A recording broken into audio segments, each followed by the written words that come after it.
94 Walf Sénégal dellu si di siyaare mboolem ko topp fal 94 Walf Sénégal seen analyse chronique yi nga xam ne leen ko defal saa su nekk ci réew mi ak bitim réew jaajëfal na leen siyaar na leen. Adji Sarr moom daa mel daa raaroon na lool gis nañ ko ci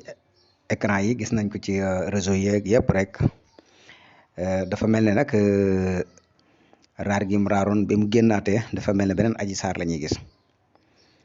voilà xawma lu ko waral nag mais xam naa ne daal lu mën a am Adji Sarr Ousmane Sonko Mame Mbaye Niang Ousmane Sonko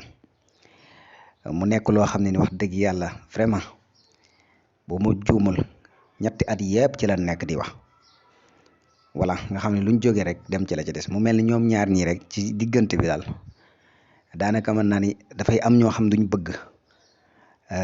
seeni mbir jeex ndax seeni business ak yooyu ci la nekk te yaakaar naa ni bu fekkee ci ay nit ngeen basé wu pour di ci business moom loolu nag mooy suñuy pexe jeex na. c'est parce que man jàpp naa ne am na leneen loo xam ne ni moo ëpp solo ci lii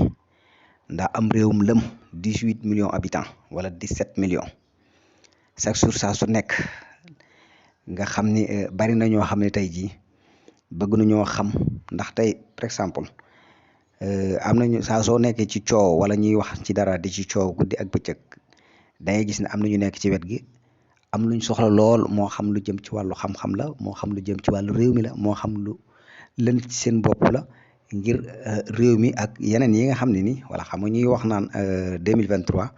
ci leen ni exploité pétrole bi voilà 2023 boobu ñu ngi ci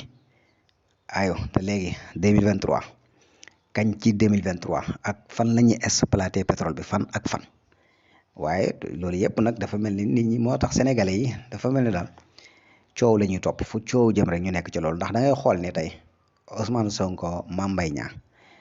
bu ne Ousmane Sonko Mame Mbaye Niang ci loolu la ñuy coow Ousmane Sonko Mame Mbaye Niang ñu fàtte nag Adji Sarr voilà léegi bu Adji Sarr voilà ñu fàtte nag Adji Sarr moo tax Adji Sarr tekkam gi ak kenn gisutu ko woon ak kenn coowatul ci moom ndax xam nga fii moom Ousmane Sonko moom buñ ko tuddee tudd keneen rek yow da ngay daati xam nga nekk bës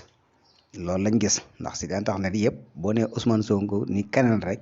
kooka noonu dafay am bës loolu moom yàlla ko def jamono bu nekk loolu day am. voilà liñ daan wax naan Youssou Ndour toll na foo xam ne nii ku ko laal niin ku mu laal nga niin loolu mooy ku musaana way rek faaw ñu jéem a gëstu kooka noonu kam way kan la voilà nga xam ni kooka noonu buñ ko nit ñi xamee fu mu tourné dañ naan kay la Youssou Ndour way mais aywa léegi nag jamono di sensé jamono dafay sensé jamono toll na foo xam ne léegi Ousmane Sonko rek ngay dégg loolu moo am. voilà parce que adduna bi moo toll foofu noonu ak li mu tombanteel nga xam ne maanaam tey jii nit ñëpp dañ caa nekk muy télé ci poos réseau yeeg yi ci aju ak plateforme yi nga xam ne nit ñi fa la ñu ne di fa daje di xool liñ bëgg a xool loolu mooy problème bi moo tax nag sa waaye ku ko tudd keneen kooku noonu faaw gaa yi di ko xool ak di ko yër ndax fan yi jamono yële yëpp buñ tudd Ousmane Sonko Adji Sarr da ngay gis kenn déggutul Adji Sarr fenn gisatoo ñu posté ko fenn ci benn plateforme. voilà tey nag Mame Mbaye Niang mi mu tuddoon gis nga ko foo tourné Mame Mbaye Niang ngay gis voilà ak Ousmane Sonko kan Fall 94 Sénégal lii la leen indil.